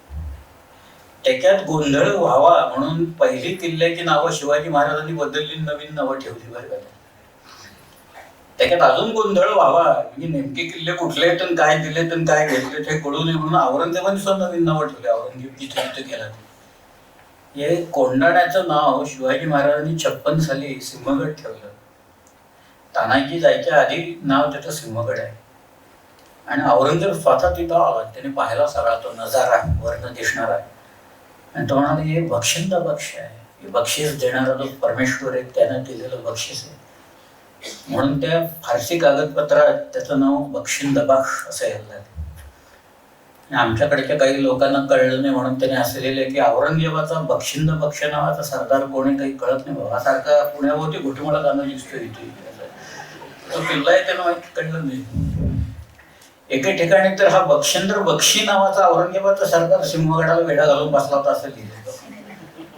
म्हणजे नवीनच कॅरेक्टर काढतात आणि मग ते शोधावं लागतं कुठनं काढलंय. आणि बाबा पण औरंगजेबाला बारसं करायची सवय होती अशी, अनेक किल्ल्यांची बारशी त्यांनी केली. काही विचित्र किल्ले आहेत नावाचे काही, पण त्या किल्ल्यांच्या जोड्या असतात, किल्ल्यांची शृंखला असते. त्यामुळे नुसत्याच एका किल्ल्याचा अभ्यास नाही तर तुम्हाला त्याच्या भोवतालच्या सगळ्या भूगोलाचा अभ्यास करावा. लाईन्स ऑफ डिफेन्सेस कशा आहेत या बघावं लागतं. आणि त्याच्यावरून मग किल्ले, आता किल्ले मगाशी मी रेवणी म्हणून एक सांगितलं आणि एक हस्तिनाक आता सांगतो, जिभी म्हणतात. तुम्हाला एक ग्लेअरिंग एक्झाम्पल त्याचं सांगतो. कधी शिवनेरीला तुम्ही गेला त्या शिवनेरीचा 5वा दरवाजा आहे, त्याला शिवाईचा दरवाजा म्हणतात. तो जो दरवाजा आहे तो आता लाकडाचा दरवाजा पेशव्यातले शिल्लक राहिले. शिवनेरी 150 वर्ष मुघलांच्या ताब्यात होता. आपल्याकडे 1756 मध्ये त्या किल्ल्यावर पालारा आला म्हणून लोकांनी किल्ला सोडला. तेव्हा उद्धव वीरेश्वर चितळे म्हणून पेशव्यांचा माणूस जुन्नरला बसला होता, त्याने जाऊन किल्ला घेतला. पण तोपर्यंत किल्ला शिवाजी महाराजांचा जन्म त्या किल्ल्यावर झाला, पण शिवाजी महाराजांच्या ताब्यात तो किल्ला कधी नव्हता. तो जो 5वा दरवाजा आहे शिवाईचा दरवाजा, तो दरवाजा आहे लाकडाचा दिसतो, पण त्याच्या समोर एक भिंत मुद्दामहून नंतर बांधलेली. तुम्ही बघा आता गेल्यानंतर कधी कोणी पाहिलं तर बारकाईनं बघायची की ते तोफा ज्या वेळेला आल्या ना त्याच्यानंतर बांधलेली ती भिंत आहे, तोपर्यंत ती भिंत नव्हती. पण अशी जी भिंत बांधतात तर त्याला जिभी म्हणतात किंवा हस्तिनक म्हणतात. आज विजयदुर्गाला गेल्या तर एक जिभीचा दरवाजा म्हणून एक दरवाजा आहे. तो जो दरवाजा आहे त्याच्यापुढे बुरुजच आणलाय त्याने, असा बांधलाय. त्यामुळे तुम्हाला आतनं जावं लागतं. नळदुर्ग आहे, त्या नळदुर्गाला आतल्या बाजूला खूप दरवाजे आहेत आणि ते दरवाजे असे नॅरो होत जातात इकडे. म्हणजे त्याच्याकडची हे वाटा आहेत ना ती इतकी नॅरो होती की एकच माणूस पास होईल तिथून. बाकीचे लोक टपलेले असतात. चुकून जर का माणसं तिथनं आत आली तर वरून आलेल्या माणसं तिथं आलेल्या माणसाला ठोकायचा. एकदम यायला नको, एक एकच ते येणार सगळ्याला. असे दुर्गम करणे त्याला एक दृष्टी लागते. ती दृष्टी आपल्याकडे होती आणि त्याच्या दृष्टीतनंच ते किल्ले बघायला लागतात. हे सगळ्यातलं रहस्य आहे त्यात. तुम्हाला दुर्ग, आम्ही रायगडला जाऊन आलो, हो काय पाहिलं तुम्ही लोक म्हणतात महाराजांची समाधी आहे तिकडे अनुभव, तसं नाही आहे ते. तुम्हाला ती बांधणी आणि विशेषतः इतिहास हा तिथला महत्वाचा असतो. इतिहास जो आहे तो आपल्याकडे निग्लिजिबल लोकांनी लिहिलेला आहे. आज सुद्धा अनेक कागद आहेत. मी पाहिजे तेवढा मी सिंहगडावरचं जर पाहिजे तर एवढं 500 पानी पुस्तक लिहू शकेन इतकं इतिहास सिंहगडावर झाला. पण दुर्दैवानं आपले जे लोक लिहितात ना ते एकाने लिहिलं तेच दुसरा माणूस लिहितो तेच तिसरा लिहितो. मी पहिल्याने जी चूक केली असते त्याच चुका रिपीट व्हायला लागतात बरं का सगळीकडे. तशा रिपीट होतात. मी ते पाहिजे उदाहरणं पाहिजे ते. पण आज कागद जर का वाचले तर त्याच्यात आपल्याकडं रोजनिशा ज्या आहेत ते प्रत्येक पेशव्याची रोजनिशा त्याच्यात किल्ल्यांचा एक वेगळा चॅप्टरच असतो. हे नंतरच्या काळात सगळे तुरुंग म्हणून वापरायला लागले. सिंहगडावर तर कित्येक लोक कैद घातलेले होते पेशवाईच्या वेळेला. प्रचंड प्रमाणात लोकांची यादी देते, पानं भरून जातील त्याच्यात. इतकी ती मोठी यादी आहे. पण ते व्हायच्या आधी ते किल्ल्यांची जी व्यवस्था असते ती व्यवस्था नेमकी काय असते. किल्ल्याच्या लोकांचा पगार असतो त्याच्यात. हे आपल्याला एक कळतं की बाबा पगार काय होता, किल्लेदाराला पगार काय किती मिळतो, सबनीसाला पगार किती मिळतो, एक नाईकवाडी असतो त्या नाईकवाड्याला पगार किती मिळतो. हे आकडे जे असतात ते आकडेमोड ती जरा विचित्र असते. पण ते जर का कळलं तर त्या किल्ल्याचं रहस्य आपल्याला कळायला लागतं. सगळ्यांनी खर्च किती आहे, महसूलाचं उत्पन्न किती आहे, त्याच्यावरचा खर्च किती आहे त्याचा. शिवाजी राजांनी अनेक प्रयोग वेगवेगळे केले. भटकळ तर पुण्याला आहे. इथं यासीन भटकळ पुण्याला नेला ATM. पण काय सांगतो तुम्ही. हा शिवाजी महाराजांनी एक बटाईचा तह म्हणून एक तह दिला. तह म्हणजे नियम केला. या सगळ्या ज्या सिस्टम्स आहेत या सिस्टम्स महसूल गोळा करायच्या सिस्टम्स असतात. आता कर जो असायचा ना पूर्वी अनेक कर वेगवेगळ्या प्रकारचे कर असतात. म्हणजे राज्याभिषेक झाला त्यानंतर लोकांनी सिंहासन पट्टी नावाचा एक कर लावला. लोकांच्याकडनं काढून घ्यायचे सगळ्या. म्हणजे वेगवेगळे कर येतात. म्हणून शिवाजी महाराजांनी काय केलं, अर्धलीचा तह दिला. म्हणून अगदी फार बारकं एक वाक्य बघा. अर्धलीचा तह म्हणजे तुम्ही जेवढं आहे तुमचं उत्पन्न त्याचे निम्म उत्पन्न सरकारला द्या, कॅश किंवा काय. याच्यावर तुम्हाला कुठलाही कर भरावा लागणार नाही. नाहीतर एक साधील वारीद नावाचा एक कर असतो. साधील वारीद म्हणजे गाव असतं, त्या गावातनं येणारे जाणारे लोक असतात. ते मुक्काम करतात किंवा सरकारातून लोक येतात. ते मुक्काम कुठेतरी देवळात करतात, नाही तर पाटलाकडे करतात. तो पाटील म्हणतो दरवेळेला मी सगळ्यांना कुठं खायला घालत बसतोय, तर सगळं माझ्यावरच पडतो. तो गावाकडनं कर घेतो, त्याला साधील वारीद म्हणतात. हे सगळे शिवाजी महाराजांनी अबॉलिश केले. ते म्हणाले सगळं काय असेल ते सरकार देईल, तुम्हाला कॅश देईल, तुम्ही खर्चाचे रिसिप्ट दाखवा आम्हाला, आम्ही तुम्हाला कॅश देऊन टाकतो सगळ्या. पण अर्धा कर आमच्याकडे बरं आहे. हे देशमुख आणि पाटील बिटील मंडळी जे गोळा करायचे पैसे मधल्यामध्ये मारायचे, तर त्यांचं काही उत्पन्नच राहिलं नाही. म्हणजे पराकांत झाले, निघून गेले सगळे बरेचसे तिकडे. तिकडे काय करणार, तिकडे शेवटी आले परत तिथे. पण महाराजांना कळलं की याही लोकांना सांभाळायला पाहिजे. ती वसुली जी असते ती वसुली अवघड असते. प्रत्येक ठिकाणी माणसं पळून जातात जो तिकडं. त्याच्यातनं वसुली करायला गेले की लोक पळून जातात. मग त्यावेळेला म्हणून शिवाजी महाराजांनी काही काळ तो अर्धलीचा तह होता तो मागे घेतला. नंतर परत सिस्टम या सगळ्या चालू झाल्या. पण किल्ल्याच्या वर मुळात किल्ल्याच्या साठी असणार आणि इतर काही वेळेला समजा दुष्काळ पडला तर त्याच्यासाठी वेअरहाऊसेस केलेले असतात.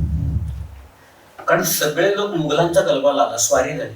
कुठं आश्रयाला जाणार, डोंगरात जाऊन राहतात, नाही तर किल्ल्यातून राहतात. किल्ले की कवाडं उघडावी लागतात. त्या लोकांना आपल्याच रयतेला आत घ्यावं लागतं. मग खाली जाळपोळ झालेली. मग किल्ल्याच्या वरचं जे असतं ते रेशन करून देतात. आणि मग ते रेशन करून त्याचे जे हिशोब असतात ते हिशोब सगळे वेगळे असतात. त्यामुळे ह्या ज्या पद्धती होत्या आपल्याकडे ही सगळ्या हे आणि त्याच्यात जे बदल करायचे हे अभिनव प्रयोग महाराजांनी अनेक वेळा करून पाहिले. आणि एक मोठा गणपती राजा आपल्याकडे झाला आहे ही एक फार मोठी किमया आहे महाराष्ट्रात. मोठी आहे ती गोष्ट. कारण एवढे मोठे किल्ले एवढ्या प्रदेशात वेगवेगळ्या प्रकारचे बांधायचे. शिवाजी महाराजांनी किल्ले पाडले सुद्धा. एक शिरवळचा किल्ला आहे ना, शिरवळचा किल्ला कधीही आला तरी लोक घ्यायचे, कारण त्याला खंदक नव्हता फार मोठा. त्यामुळे शिरवळचा किल्ला केला, शत्रू आला की किल्ला घेऊन टाकायचा. आणि पुरंदरला थ्रेट बसायची, म्हणून शिवाजी महाराजांनी शिरवळचा किल्ला पाडून टाकला. 1649 मध्येच तो किल्ला पाडला. भुवनगिरी पट्टणचा किल्ला पाडून टाकला. सावशी म्हणून एक आहे, त्याचा किल्ला पाडून टाकला. हे पत्रच आहेत ती उपलब्ध. म्हणजे किल्ला बांधणे ही एक गोष्ट आहे की पूरक किल्ले बांधणे, पण जर का मारक व्हायला लागले तर ते वेळीच पाडणे ही सुद्धा गोष्ट त्याच्यात. हे ते दुर्गाच्या त्या सगळ्या रहस्यात हे रहस्य मोठे आहे की किल्ले पाडणे त्याच्यासाठी लागलेला दगड आहे, त्याच्यासाठी खर्च झालेला आहे, पण तो मारक होऊ शकतो मोठ्या किल्ल्याला जवळच्या. त्यामुळे तुम्हाला तो किल्ला पाडावा लागतो. आणि मग ते म्हणून महाराजांनी काही किल्ले पाडून टाकले. शिवाजी महाराजांनी राज्य दुर्गांवरनं निर्माण केलं. ते गिरिदुर्गांवर राहिले, खाली फार राहिले नाही. बंगलोर आपल्या ताब्यात होतं. बंगलोरचा दुर्गाचं वर्णन आहे. माझ्याकडे एक चित्र आहे बंगलोरच्या किल्ल्याचं जुनं. मी होतो बंगलोरला, मी पण 4.5 वर्ष तिकडे काढली. बंगलोरला मी लोकांना सांगायचो, हे काय तुमचं काय, आमचं शहर आहे म्हटलं. हे शहाजीराजांना मिळालेलं शहर आहे. शहाजीराजे तिथे एखाद्या राजासारखे राहिले. त्यांचा जो वाडा होता त्याचं नाव फार सुंदर आहे. त्याचं नाव आहे गौरी विलास असं त्याचं नाव आहे. आणि त्यांचा जो दरबाराचा हॉल होता तिथं ते सगळी इमारत 9 हत्तींवर पेललेली होती, म्हणून त्याला नवगजी असं नाव दिलेलं होतं त्याच्यात. आणि मग तिथं बसून शहाजीराजे सगळा कारभार करायचे. अनेक गोष्टी, शहाजीराजांचं वर्णन आहे, शहाजीराजांच्या घोड्यांचं वर्णन आहे, शहाजीराजांच्या तलवारीचं वर्णन आहे. हे त्या राधामाधव विलासमध्ये त्यांच्या वेगवेगळ्या ह्या सगळ्या जयरामाने केलेलं वर्णन आहे. सगळ्या खूप गोष्टी आहेत. शिवतत्व रत्नाकर नावाचा एक ग्रंथ आहे. अभिलाष सिद्धार्थ चिंतामणी या नावाचा ग्रंथ आहे. जो मारुती लंकेला जाऊन आला, म्हणजे रामायण ज्या वेळेला लिहिलं गेलं, रामायण घडलं नाही घडलं हा प्रश्न आता नाही, पण रामायण ज्या वेळेला लिहिलं गेलं त्यावेळेला त्या लेखकाला लंकेचा दुर्ग कसा हे माहिती होतं की मारुती तिकडे जाऊन आला आणि मारुतीनं त्या लंकेच्या दुर्गाचं वर्णन केलेलं आहे. त्याच्यावर यंत्र कसे आहेत, ते राक्षस कसे आहेत, काय काय. महाभारतात युधिष्ठिर आला आणि त्यांनी भीष्मांना विचारलं की मी किल्ला इथं बांधतोय, दुर्ग बांधायचा आहे मला, कसा बांधायचा, किती प्रकार आहेत. त्यांनी 6 दुर्गांचे प्रकार सांगितले. नरदुर्ग वगैरे असे ते सगळे. पण एकूण 17 प्रकार आहेत आपल्याला. 17 म्हणजे आता जैसलमेरचा हा मरुदुर्ग आहे, वाळवंटातला किल्ला. आणि तो तुम्ही किल्ला त्याला 99 बुर्जी किल्ला म्हणतात. 99 बुरुज आहेत त्या किल्ल्याला. आणि तो किल्ला अगदी म्हणजे तुम्ही 2 तोफा टाकल्या म्हणजे तो किल्ला पडून गेले सगळं. असं इतकं ते काही बारकी टिकडी आहे. मला वाटतं आमची चतुश्रृंगी आणि पर्वतीपेक्षा लहान आहे ती सगळी. मग त्या किल्ल्याचं दुर्गमत्व कशात आहे? दुर्ग हा दुर्गमच असावा, आणि त्याचं दुर्गमत्व कुठे तर त्याच्या भिंतीत नाही, ते त्याच्या बुरुजात नाही. त्या किल्ल्याचं दुर्गमत्व त्याच्या भोवती पसरलेलं जे वाळवंट आहे त्या वाळवंटात त्याचं दुर्गमत्व आहे. तिथपर्यंत तोफाच येणार नाही डागायला, ते रुतून जातील त्या सगळ्या वाळूत. म्हणून त्या वाळूत त्याला मरुदुर्ग असं म्हणतात. चिखलाचे दुर्ग बांधतात मुद्दाम, कारण तो गोळा असतो ना, तो जाऊन अडकून बसतो ते चिखलात. काही फुटायचं बिटायचं काही नसते, ते चिखलच. त्याला पंत दुर्ग असं नाव दिलेलं आहे. असे एकूण आपल्याकडे इरीन बिरीन वगैरे सगळे पहिल्यांदा परकोट बांधायचे. त्यामुळं सिटाडेल म्हणून एक भाग असतो बघा, यांच्याकडे तुम्ही पाहिलं तर बालाही किल्ला, आपल्याकडे तर बाले किल्ला म्हणजे त्यांचं सिटाडेल. पूर्वी जे युरोपमध्ये कासल झाले ते दुर्गम करण्यासाठी म्हणून मोट अँड बेली कॅसल झाले. मोट म्हणजे खंदक, आणि त्याच्यावर ड्रॉब्रिज असायचा, म्हणजे काढता घालायचा पूल असायचा त्याच्यावर. तो एकदा पूल आत घेतला की त्या किल्ल्यावर जाणं असे कळायला. नंतर मात्र लोकांनी त्याच्यावर जायच्या किमया साधल्या, बाण काढले, तोफा काढल्या, मग ते सगळं बाद झालं सगळं. पण तुम्ही आज इंग्लंडमधले किल्ले जर का पाहिले ना, तर तुम्हाला ते मोठ त्यांनी तशाच ठेवले. त्या जुन्या किल्ल्यांच्या मोठ्स तशा आहेत. ते लढाव नाही आहेत ते, कारण त्याला काही फारसं काही नाही. पण तर ते किल्ले शेवटी किल्ले जपणे हा जो एक भाग असतो त्यातला, की जो आपल्याला आजवर सुचले नाही. आता मगाशी मला इथं ती फुलं ठेवली होती शिवाजी महाराजांना, मी ती फुलं अर्पण करत होतो. त्याच्यात परागने अर्पण करून दिले चाफ्याचं फुले म्हणून. एक सोनचाफ्याचं फुल आहे, ती सोनचाफा ठेवलंय. सोनचाफा म्हटलं की मला एक भूषणाचा एक छंद कायम आठवतो. तो छंद असा आहे, कूर्म कमल कम ध्वज है कदम फूल गौर है गुलाब राना केत की बिराज है. पांढुरी पवार जुही सोहत है चंदावत सरस बुंदेले सो चमेली साज बाज है. भूषण भनत मुच कुन पड़ गुजर है बघेले बसंत सब कुसुम समाज है. ले रस ऐतिन को बैठी न सकत है अली नवरंगजेब चंपा शिवराज है. चंपा त्याचा अर्थ असा आहे, औरंगजेबाच्या मांडलिक राजांना एकेका फुलांची उपमा दिली. कूर्म म्हणजे जयपूरचे कछवा जे आहेत ते कूर्म कमळाच्या फुलाप्रमाणे, कदंब जे कबंध आहेत जोधपूरचे कदंबाच्या फुलाप्रमाणे, राणा तितके सारखा आहे वगैरे अशा त्यांनी फुलांच्या उपमा दिल्या. म्हणून औरंगजेब हा एक भुंगा आहे, अली आहे. आणि भुंगा जसा प्रत्येक फुलातनं मध गोळा करतो तसा औरंगजेब सगळ्यांच्याकडनं कर गोळा करतो. पण बैठी न सकत आहे चंपा शिवराज आहे. चंपा शिवराज असं त्याने म्हटलं. शिवाजी राजे ज्या वेळेला दुसऱ्या वेळेला अगदी पहिल्यांदा पन्हाळ्याला गेले ना, तर ते रात्री पोचले असायत, संध्याकाळ झालेले असायत. लोक म्हणाले आराम करा. ते म्हणाले शिलाहार दुसऱ्या भोजाने बांधलेला हा किल्ला आहे, मला रात्रीच बघायचा आहे. रात्री रातोरात हिलाल पेटवले सगळे. हिलाल म्हणजे चंद्रज्योत असते अशी पेटवायची, त्याला चंद्रज्योत म्हणतात, हिलाल म्हणतात. तो पेटवला आणि त्या हिलालाच्या उजेडात शिवाजी महाराज रात्रभर पुन्हा पुन्हा तो किल्ला नोंद आहे. दुसऱ्या वेळेला शिवाजी राजे बसले, म्हणजे कोंडाजी फरकांनी घेतला की नंतर 73 मध्ये गेला शिवाजी राजे परत गेले. तर त्यावेळेला दत्ताजी पंत वाकणीस उभे होते तिथं, मंत्री आहेत ते शिवाजी महाराजांनी. त्यांनी सोन्याची फुलं अशी उधळली महाराजांच्यावर तिथं आल्याच्या नंतर. त्याची नोंद जयरामाने परिणामपूर्वक दगडाख्यानात केलेली आहे. बारीक सारीक गोष्टी असतात पण त्या किल्ल्याच्या दृष्टिकोनातून महत्वाच्या असतात. ह्या टाकायला पाहिजेत त्या सगळ्या. तुम्हाला परणाल पर्वत आणि पन्हाळा म्हटलं ना की या कुठल्या किती साली आल्यात, काय झाल्यात, या घटना किंवा शिवाजी महाराजांची सोन्याची फुलं त्यांच्या मंत्र्यांनी उधळलेली आहेत तिथं. रायगडला तो भूषण येऊन राहायला कवी, तो कवी आहे शेवटी काय झालं तरी, पण त्याच्याकडे एक विलक्षण सामर्थ्य आहे. लोकात चेतना इन्स्पायर करायचं एक विलक्षण त्याच्याकडं. त्याने रायगडचं वर्णन केलंय की दख्खन के सब दुर्ग जिती. दुर्ग म्हणजे दुर्ग, ब्रजभाषा आहे, श्रीकृष्णाची भाषा आहे. दुर्ग सहार विलास शिवसेवक शिव गणपती कियो रायगड वास. आणि मग तो रायगडचं वर्णन करतो. ज्या पर साहे तनय शिवराज सुरेश की ऐसे सभा शुभ साजे. योग विभूषण चंपत है लखी संपत्ति को अलकापति लाजे. ज्यामध्ये तीन हो लोक को दीपती ऐसो बडोगड राज विराजे. वारी पताल सीमाची मही अमरावती की छबी उपर आहे. वरती इंद्राच्या अमरावती सारखं सगळं शहर वसलेलं आहे.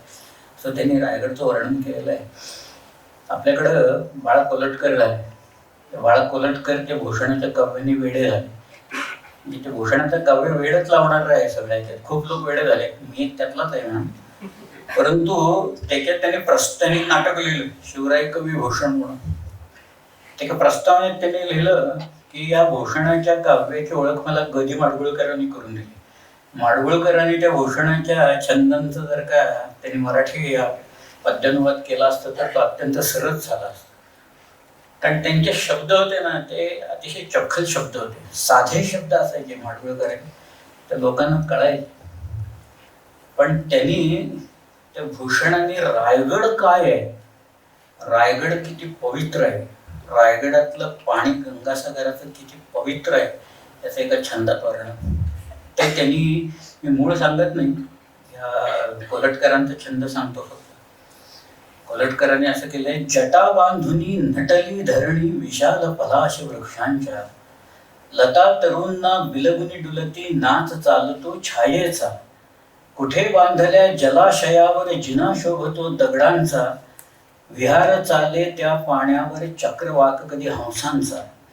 कोठे चंदन कुठे चमेली गंध तरवळे चाफ्याचा. लवंग वेली कुठे वेलची लक्षण पुरतो संख्येचा. चंद्रमुखींच्या सवेत जेव्हा चंद्र उगवतो पूर्वेचा.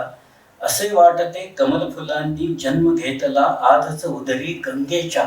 वरती गंगा आकाशगंगा, खाली सागर रायगडचा गंगासागर.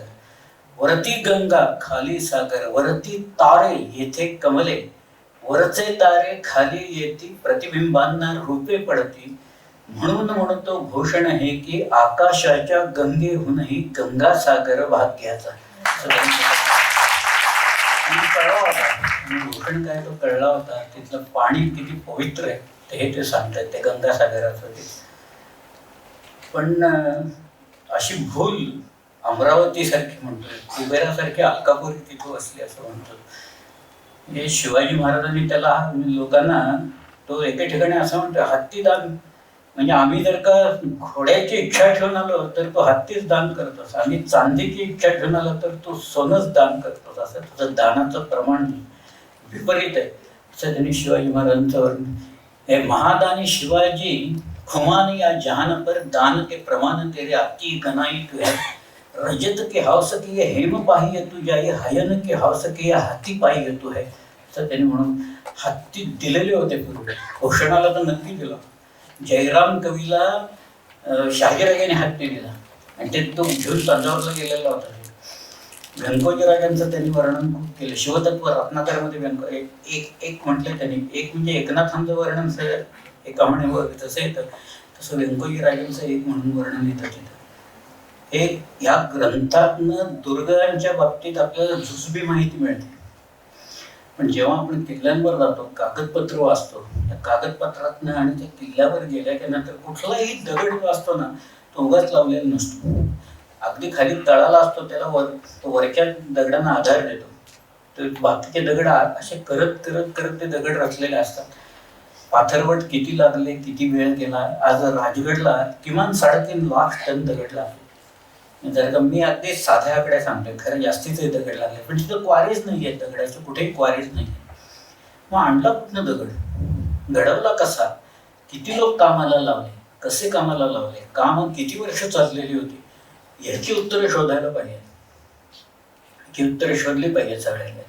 आज आपल्याकडं शेवटी स्पेसिफिक ग्रॅव्हिटी किती आहे ते माहिती आहे आपल्याला. या डेक्कन ट्रॅपची, बॅसॉल्टची तर 2.7 अशी जर का धरली तर तो प्रचंड आकडे निर्माण होतात. कुठनं दगड आणला, तो दगड घडवायला हातेर कशी पाथरवट्यांनी लावली, कुठले छिन्ने वापरले, या सगळ्याची उत्तरं मिळवायचा प्रयत्न केला पाहिजे. म्हणजे ते ज्ञान दुर्गांचं हे पूर्ण होईल आणि रहस्य हे आपल्याला त्याच्यातनं निश्चितपणे उलगडेल. मी थोडासा एक पट तुमच्या समोर ठेवला, थोडीशी एक विचाराला चालना खरं म्हणजे पाहिजे तेवढं मला बोलता येईल.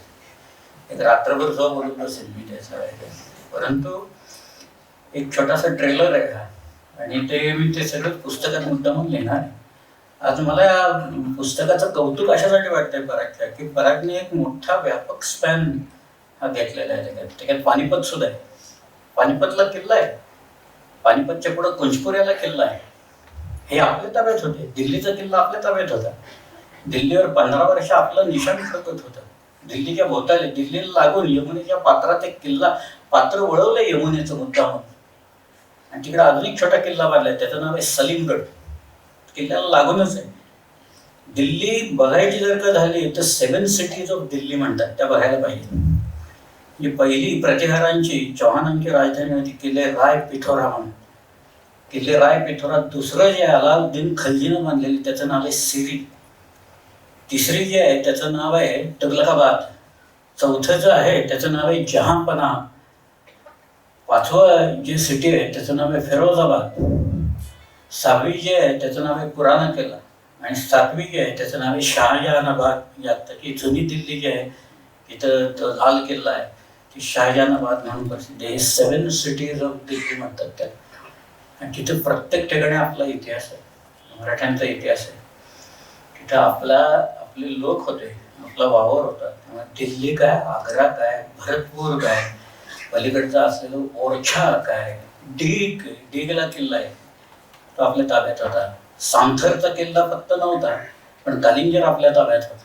कालिंजरचा किल्ला कशासाठी बांधला सांगतो मी. चंदेलाने देवळं बांधली, एरोटिक देवळं, म्हणजे त्याच्यावरती स्कल्पचर्स आहेत ती एरोटिक आहेत चंदेलांची, खजुरावाची थोडक्यात म्हणजे. पण त्याच्या संरक्षणाच्यासाठी म्हणून तिथल्या टेकडीवर त्यांनी कालिंजरचा किल्ला बांधला. तो किल्ला आपल्या ताब्यात होता, मराठ्यांचा कब्जा त्या किल्ल्यावर होता. असे अनेक गोष्टी की जिथपर्यंत मराठे गेले आणि त्यांनी किल्ल्यात बदल केले, फरक केले. हे सुद्धा दाखवता येतील की बांधकाम मराठी. आज तुम्ही पद्मदुर्गाला जर का गेलात, पद्मदुर्ग हे शिवाजी महाराजांनी जंजिऱ्याच्या सिद्धीला शह देण्यासाठी म्हणून कासा नावाच्या बेटावर किल्ला बांधला. हे दोन भाग झालेले आता. एक तर पडलाय पार, दुसरा जो आहे त्याच्यात मी एकदा अगदी पूर्वी गेलो होतो, त्याला 56 तोफा मोजल्या होत्या. आता काहीतरी 15 राहिल्यात. लोकांना ढकलून दिले, पाण्यात ढकलून देतात. आपल्याकडे ते फार वाईट सवय आहे लोकांना, गुरुच्या बुरुज ढकलून देतात. मी शाळेतले शिक्षक सांगतात ट्रिप आले की त्याला ढकलून देते, पोरच ती होती काय देतात ढकलून सगळं. तिथं ते खाली कोण आहे काय आहे, राहतात लोक तिथं, गुरं आहेत, गाई गुरं चालतात, काही नाही. ते सगळे गुरुच्या बुरुज खाली करतात. खांदेरीचं आता म्हणतायत, पण खांदेरीचा एक दगड शिल्लक ठेवला नाही, नावं लिहायचं लोक. या लोकांनी किल्ले बांधले त्यांनी स्वतःची नावं कोरून ठेवली नाही कुठे. इथं मात्र अगदी पेंट, अगदी ऑइल पेंट घेऊन जातात आणि लिहितच बसतात लोक नावं आपले, बदाम बाण वगैरे काढतात. पण ते गैर आहे, जी कृत्य जी आहे ती अत्यंत गैर कृत्य आहे. पण हे वैभव आहे, आणि हे वैभव आहे कळायला पाहिजे आपल्याला. आज त्याच्यात नकाशे, नकाशालाच मी परत पहिल्या जागेवर आलो. नकाशे तुम्हाला एका ग्लान्समध्ये कुठे काय ते सांगतात. खर्डाच्या किल्ल्याची फारशी माहिती नाही, खर्ड्यात लढाई झाली. खर्ड्याच्या किल्ल्यावर शिलालेख आहे. अर्नाळ्याला गेला तर अर्नाळ्याला शिलालेख आहे. बाजीरावचा शिलालेख तर बाजीरावने बांधलेला आहे. तर शनिवारवाड्याची जवळजवळ प्रतिकृती आहे, पण एक बुरुज इथे जास्ती आहे, 10 बुरुज आहे. शनिवारवाडा 9 बुरुज आहे. शनिवारवाड्यात एक बुरुज पोकळ आहे. तिथं आमची सध्या कंट्रोल रूम आहे लाईट अँड साऊंड शोची. त्या पोकळ बुरुजात बुरुज पोकळ का असतात आणि बुरुज भरीव का असतात याची कारण शोधायला पाहिजे. का पोकळ असतात बघा तुम्ही मी सांगतोय ह्याच्यातनं विचार करायला पाहिजे. त्याच्यातनं तटबंदी जी आहे ना, लोक अगदी सांगतात चिलखत आहे वगैरे त्या राजगडला. चिलखत वगैरे काही नाही आहे. बाहेरची तटबंदी आहे ती पडू नये म्हणून त्याला पूरक तटबंदी बांधलेल्या आहेत. त्या कड्या अगदी टोकावर बांधलेल्या आहेत सगळ्या, आणि त्या काही ठिकाणी जोडल्या आहेत. त्यामुळे ती पडणार नाही बाहेर की, कारण ती या आधारावर राहिलेली. मधली जी आहे ती आतल्या आधारावर राहिलेली, आपला अगदी पक्क्या बेसवर आहे सगळी तटबंदी. त्यामुळं ते जे चिलखत बिलखत वगैरे तिथं माणसं बसून ठेवायची, ती बाहेर यायची लढाई वगैरे असा प्रकार नाही आहे काही तिथं. पण ते बांधकाम टिकावं, आणि जे टिकलंय 350 वर्ष त्याच्यासाठी म्हणून ही पूरक तटबंदी बांधलेली आहे. हे सगळं रहस्य आहे दुर्गांचं. आणि आपल्याकडं उदाहरणं खूप आहेत, फक्त बारकाईनं जाऊन अवलोकन करून त्याच्या नोट्स. आणि मग आपटे सरांनी सांगितलं तशा नकाशे हे काढणं भाग. मला आठवतंय मी खूप ठिकाणचे नकाशे पूर्वी काढलेले, म्हणजे वया भाजल्या. मी 50 वर्ष हिंडतोय, आणि मला एक खूप चांगली संधी म्हणजे मला बाळासाहेब पुरंदरेंच्या बरोबर हिंडायला मिळालं, मला गोनी दांडेकरांच्या बरोबर हिंडायला मिळालं, अनेक मोठमोठ्या लोकांना किल्ले दाखवायला मिळाले. आता अलीकडं म्हणजे मी रामदेव बाबांना किल्ला दाखवला रायगड. भयंकर बाबा खुरी झाले एकदम. त्यांना इतिहास काही माहित नाही बरं का. मी म्हटलं बाबा शिकला कुठं तुम्ही? ते म्हणाले आम्ही हम तो गुरुकुल में सीखे, हाँ तो इतिहास कोई सिखाता नहीं था, हम तो आयुर्वेद सीखे, संस्कृत सीखे, योग सीखे, लेकिन इतिहास किसी ने पढ़ा नहीं है. पण ते इतके प्रभावित झाले तर रायगड पाहिल्यावर माझं एक निरीक्षण सांगतो बघा. आपण रायगडवर गेलो की ते देऊळ जे आहे ते देऊळ आहे वाडेश्वरात. त्याला लोक जगदीश्वर असं म्हणतात, पण मुळात कागदपत्रात त्याचा उल्लेख वाडेश्वर म्हणून येतो. वाडेश्वर महादेवाचं ते. त्याच्या अलीकडचा जो भाग आहे त्या तटबंदी म्हणजे देवळाचा जो कोट आहे त्याच्या अलीकडं तिथं बारीक खडी टाकून ठेवली बघ. म्हणजे तुम्ही अनवाणी जर का गेलं तर ती खडी टोचायला लागते आपल्या पायाला. आपण बूट बीट घालून जातो, बूट बाहेर काढतो तिकडे ते देवळात, तेव्हा टोचत नाहीत आपल्याला. पण आपण जर का अनवाणी गेलो तर ते टोचायला लागतात. मी बाबांना घेऊन चाललो होतो, रामदेव बाबांना, आणि तिथं जात असताना ते लाकडाच्या खडावा घालून चालत होते बरं का. ते दोन्ही पायात लाकडाच्या खडावा, त्यांचे एक खडावा निघाले तिथनं. मग ते म्हणाले उसकी इसकी भी कोई जरूरत नाही असं म्हणून त्यांनी दुसरी काढून टाक. मग एक बाबा आला, त्यांनी त्याला नमस्कार केला आणि त्या स्वतःची इथं घेतल्या खडावा, आणि बाबा असे चालायला लागले त्या गावात. आणि मी बघतोय म्हटलं त्यांच्या चेहऱ्याकडे बघावं, काहीतरी टोचताय का खाली तर दगड बिगड बाहेर. काही नाही हो, काही त्यांना टोचल्याचं काही मला चेहऱ्यावर दिसलं नाही, काही नाही. शांतपणे चालत इकडून तिकडून ते त्यांना बारक्यात आहेत, अणकुचीदार दगड आहे तसे बारक्या, तिकडनं आरामात चालत गेले तिकडे. यौगिक सामर्थ्य जे काही आपण म्हणतो त्यातला हा भाग आहे सगळा. त्यांना मागं त्यांचा एक डोळा जो आहे ना त्याच्यातनं बहुधा त्यांना पॅरालिसिस मी काही विचारलं नाही त्यांना, पण त्याच्यातनं सुद्धा ते बाहेर आले. आणि त्यांनी मला मी त्यांना म्हटलं भूषणाचं पुस्तक त्यांना दिलं. त्यांना कसा बसा भूषण थोडासा माहिती होता बाबा, ते काय तिकडे शिकवतात. एक भूषणाचा छंद असा आहे की तो उत्तर प्रदेशमध्ये टेक्स्टबुकमध्ये घातलेला असतो. काय म्हणा तिथल्या काही लोकांना अजून भूषणाची दुगदुगी काय शिल्लक आहे थोडी. तो असा आहे आपण एखादा श्लेष अलंकार म्हणून जो हे आपले अलंकार आहे की एका शब्दाचे दोन अर्थ होतात म्हणजे श्लेष. आणि जे उदाहरण पहिल्यापासून चालत आले तेच लोक सांगतात. औषध न लगे मजला हे जे उदाहरण आहे तेच चालू आहे आपल्याला. पण भूषणानं जे उदाहरणं दिले त्याच्यात शाब्दिक श्लेष आहेतच, पण त्याच्यात वाक्यात श्लेष आहे. वाक्य तीच आहे पण त्याचा अर्थ भिन्न आहे. त्याच्यात शिवाजी महाराजांच्या पराक्रमामुळं त्यांच्या शत्रूंच्या स्त्रियांच्यावर काय अवस्था ओढवलेली आहे तो ते सांगतोय. तो असं म्हणतोय, ऊंचे घोर मंदिर के अंदर रहने मारी ऊंचे घोर मंदिर के अंदर रहते. कंदमूल भोग करे 3 बेर खाती ते वे 3 बेर खाती है. भूषण शिथिलांग भूखन शिथिलांग विघन डुलाती थे वे विघन डुलाती है.